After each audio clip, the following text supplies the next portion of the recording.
है आसरा कुल जहां नबी कुल जहान का नबी का आसरा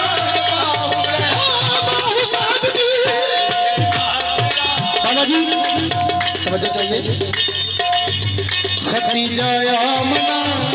खतीजा आमना ते हो